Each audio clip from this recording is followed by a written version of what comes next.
Hello and welcome back everyone. This is Dan, aka the Profeki in-game from the clan Mechanical Heart, back with some more StarCraft 2 videos for you guys. This is actually my first cast I'm going to be doing in 1080p, and I also put some editing in my videos for a change. For those of you who wonder where I am from, I am Dutch. I got a lot of comments from my friends that I sound like grubby, but I don't think so. So if you don't think so either, post it in the comments and let me know, because I like to prove my friends wrong. But enough about me, let's jump into this replay. This is actually a replay and not a live commentary like I am used to be doing. Just because I am trying to learn how I can improve on this game and see little things like more consistent love injects that will help me. I gotta spot those things out so I can improve them. As you can see here, I am playing against, in the top left corner, the red Protoss Dakintro, and I'm in the bottom right corner, Mechanical Heart the Profeki, playing as the Zerg. I'm actually a high gold player, almost platinum. I hope to reach platinum in very short time. He is actually high gold, and last season he was platinum. I tried to make a build here that can counter Forge Fast Expand. As you can see here, I'm doing a 15 hedge, just start economically. He is also doing a Forge Fast Expand, which is pretty common on this map. This is Star Station. It's a nice small choke on the natural area. You can block it off with 3 buildings easily. And yeah, as expected, he was doing that. Here he sends out his scouting drone. Lucky that he goes to the wrong base, because now I could put up my hatchery without him blocking it, which can be very annoying. This is actually the first time I tried this build. I never tried this before. It's based on double harassing his main and his natural at the same time, so he won't have the economic advantage, because what Forge Fast Expand players tend to do is just get economically a head start, then build up a Protoss Death Ball with your money, take your third and hide it safely behind your Death Ball. As you will see in this game, he's trying to do that too, but my build pretty much countered it for now. As you can see here, I am doing a 15 hedge, 15 pool, then making drones until 17, then putting down my extractor, making another drone and an overlord, then making another drone, so I'm at 18 supply, and right at that moment your spawning pool should pop up. You should be able to make 2 queens and 2 pairs of circlings at the same time. Here you can see one, and there, yeah. So that's 4 circlings, just for scouting reasons, to be sure he's not doing anything fake. There they go. Almost got my queen spawning too. Now I'm just droning up and droning up. Get supply block for a few seconds here, but it isn't very much of a problem. That's good. Hitting my lava injects, trying to scout his base, but I'm going to the wrong one for now. Doesn't matter too much though. Yeah, here you can see me. Hold on, let's check the units tab. 26 probe, 27 against 25, so he has the economic advantage, as Protoss will usually have at the start with the Forge Fast Expand play. As you can see here, I am just taking my other 2 gas extractors at the same time at around 37 supply. Also, I have started my layer some time ago, just so I can put up my spire very early. That's the whole point. Now I'm saturating these gases too, because I'm gonna need that gas for a spire, a Nidus Worm, metabolic boost and Mutalisks. Still hitting my lava injects, that's all good.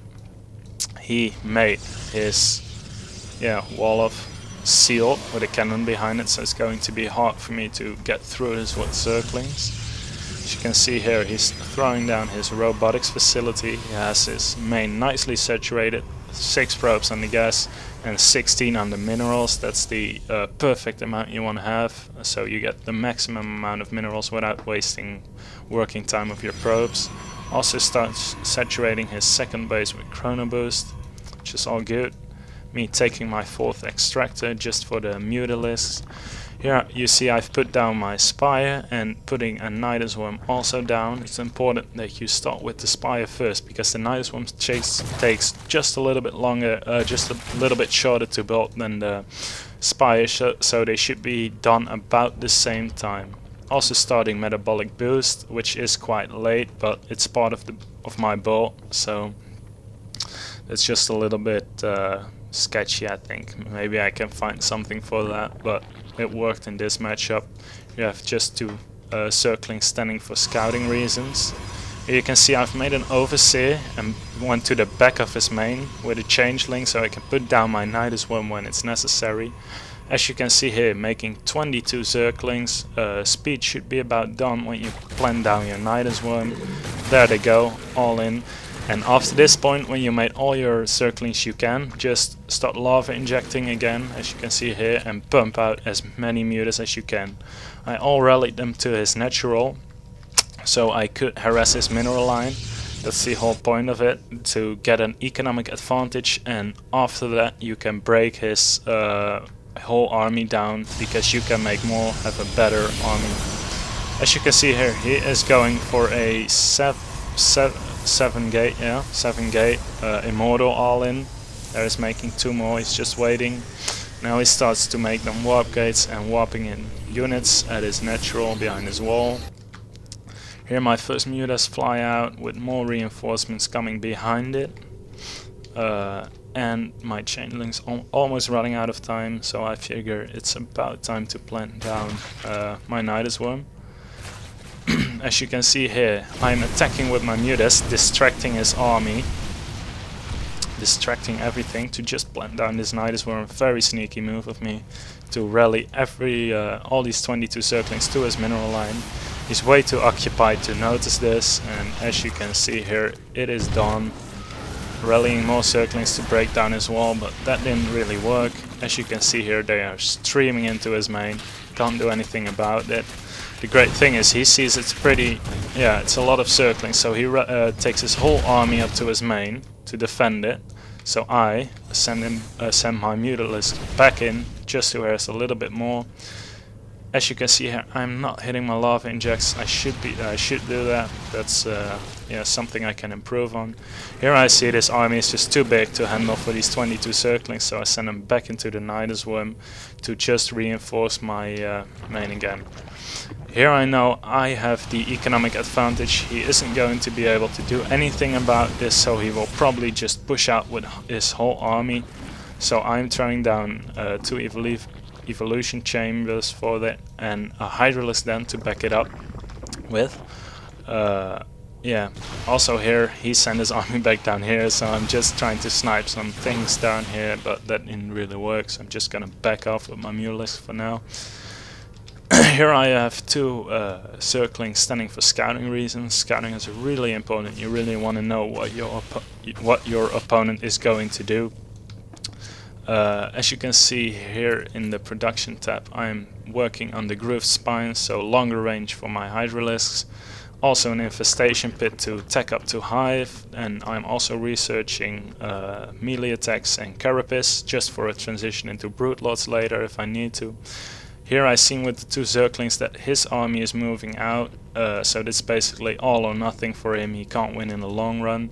So I'm throwing down some Spine Crawlers, producing 12 Hydralisks that just popped in time. Sending my Zerglings up there in a second, you will see that, just to outflank them and attack them from the back. I'm setting up my Overlords above to just get some incoming fire if it's too much for me to handle. Also here I have my Hydralisk standing behind this wall of Spine Crawlers so the Spine Crawlers tank all the damage. It's a good move from him to block off for any reinforcement, but as you can see here, it's not enough. My overlords are taking some damage, that's good. Yeah, my mules are just going to town here, all his probes are gone. He's also sending his probes to reinforce, but here he notices he can't do anything about it anymore, and he GG's out of the game. I hope you enjoyed this cast. This was the first time I tried this build. My timings weren't perfect, also my gameplay wasn't perfect. I think even if he did manage to break my defense here and he would snipe this base, wouldn't be too much of a big deal because I can reinforce behind it here on my main and my third, so I could send my drones all down to my third, wouldn't be a problem. I hope you like this. Give me your comments and what you think of this to me, and I hope you yeah, well, if you liked it, subscribe, and I will see you in my next video. Thank you.